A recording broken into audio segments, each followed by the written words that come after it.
Welcome, Dr. James Beckett, Sports Card Insights, here with a recap episode. First one that's covering 25. I used to do 20, stretch it out to 25 now. So this covers episodes 599 up through 623.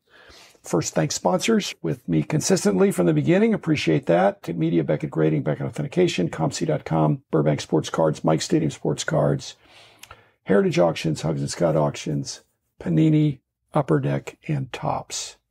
All that is in no particular order. I know I say them in different orders, but appreciate all of them. 599. Actually, there's two episodes in there, I think, maybe three, with Torsten's in Germany, Torsten Bauer, 599.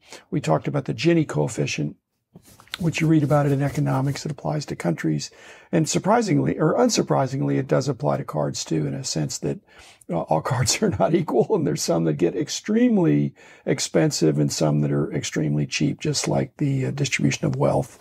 In every country, there's a spread. The Gini coefficient, I think, is what Torsten and I both stumbled onto kind of at the same time. And we had an email chat, and I said, let's just do an episode. But the better one, I think, is the Pareto principle. If you don't follow up on the Gini coefficient, I don't have a big problem with that. But every listener really ought to look up the Pareto principle, Pareto, the 80-20 rule. It applies to even more stuff, I think. I was realizing in all my mortality episodes, I don't know that I've really emphasized that regardless of your collection, it's pretty close to being not an absolute, but a guideline would be that you're going to get 80% of your value from 20% of your cards. Unless you have one of these collections that are very selective and you just have a handful of cards, maybe they're all going to be valued. The distribution of the pricing and the value suggests that the Pareto principle, which was 612, is very applicable. I would encourage you to read it. Okay, 600, back to on number order. 600 was the podcast recap. 601 was eWords with Rich already. Just not just entertain and educate for podcasts and for other things in the hobby. There needs to be enthusiasm. I've mentioned efficiency, and then John Newman's favorite word of empathy. I think some of the people that have empathy in this industry do really well and just have a warmth that makes people want to make deals with them and enjoy doing business with them. Everybody should aspire to that. 602 was interview with Jesse Craig, PWCC, and this goes for the episode later. I continued the interview. It was a little bit longer than I thought, so I broke it into two parts. But Jesse been there a long time with the Higgins, but he's a spokesperson now, I think. So I enjoyed hearing his side of the story. 603 and then 610, both were the two parts of the post-serial episode with Robin Pauls. Again, I enjoy the episodes. I hope you do too when we dig deep on a certain set. I was somewhat of a generalist, although I don't think I was a master of none, but I was a generalist for the most part, and looking at all these sets and so many things. But what I tried to have and what made it really enjoyable for me with Robin Pauls was I don't just have a reading knowledge of a lot of these sets. I may not be as expert as Robin is, but I have a lot of hands-on knowledge from back when the cards came out and shortly thereafter. But I'm not going to call myself an expert when I'm talking to Robin, who literally wrote the book on that, and hats off to him for that. 604 was the dueling questions with Jacob Burris, the precocious 13-and-a-half-year-old that does Sports Card Second. Had a couple of interactions with him over the last month. Sharp young man.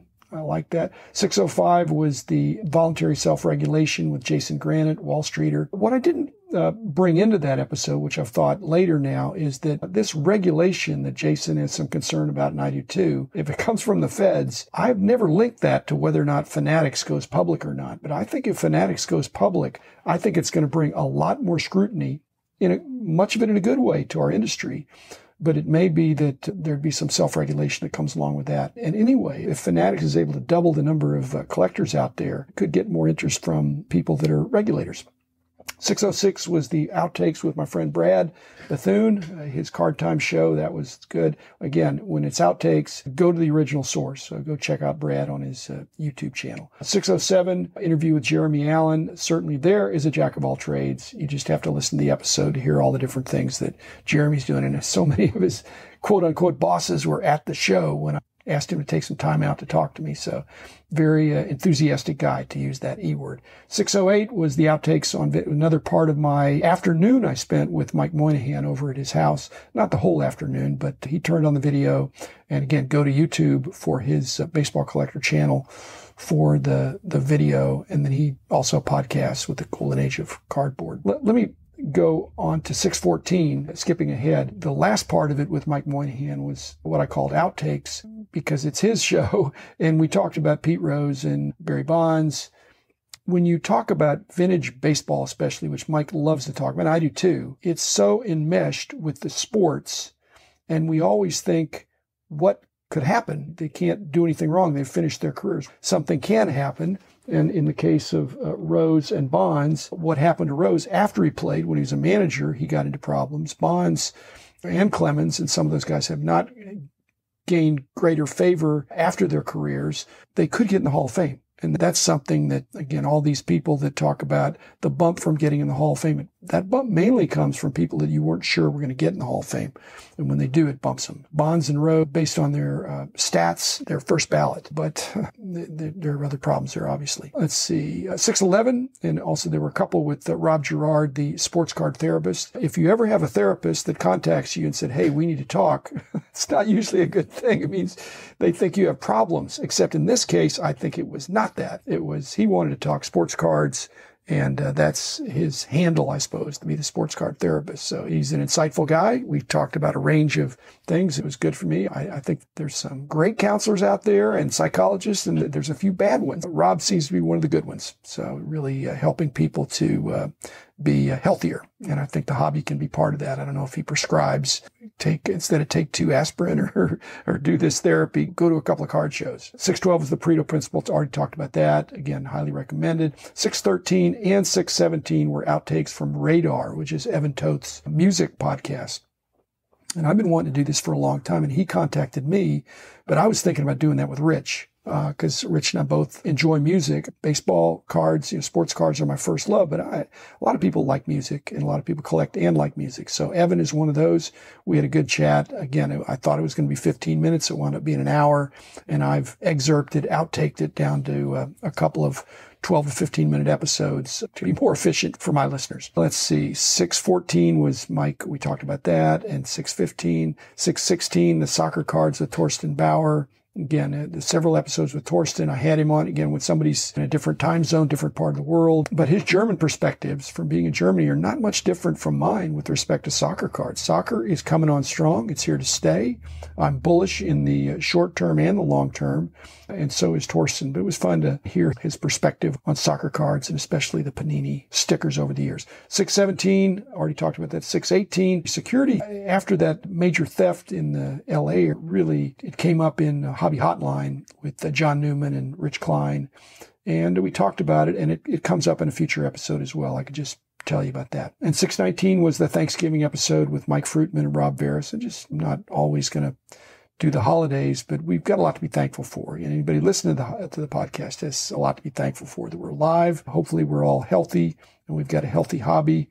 And Mike and Rob are 2 of my charter sponsors, and they do it right. They've got different approaches to card shops, but both successful, and thankful for their collectors that come and visit them, and the whole thing. 620 was the outtakes from Sports Card Second, which is Jacob Burris's. And he decided to have, for his commemorative episode, Brody the Kid and John Newman and myself. So really covering the age span there. And he asked most of the questions, so pretty directive. And I didn't say yes, sir, to him, but I just tried to answer the questions, and it was a fun time.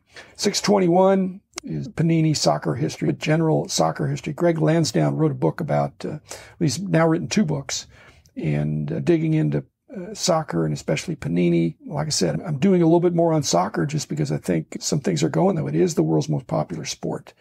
And I hope Greg's book does well. You might check it out. I guess you can just go, Google Greg Lansdowne and or go to Amazon and see what you can get there. Then 622 was the 5 listener questions. Again, I do 5, 6, 7, whatever comes in. I want to do questions regularly, not necessarily every month or every week, but I don't want to let too much grass go. So if you've got questions, go ahead. And then last is the episode entitled Origin for Joel Belfer, but it was just our Get Acquainted episode. He's the founder and writer, author of the Mint Condition e-newsletter that I get delivered for free.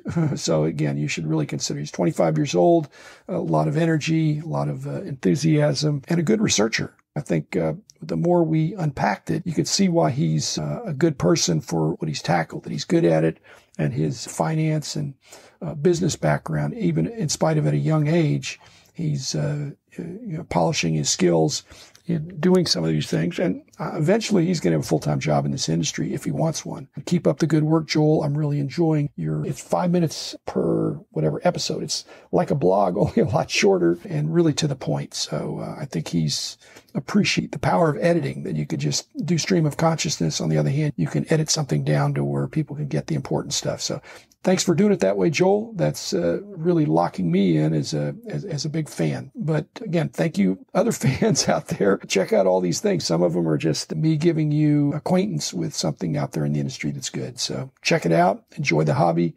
And I'll be back again tomorrow with another episode.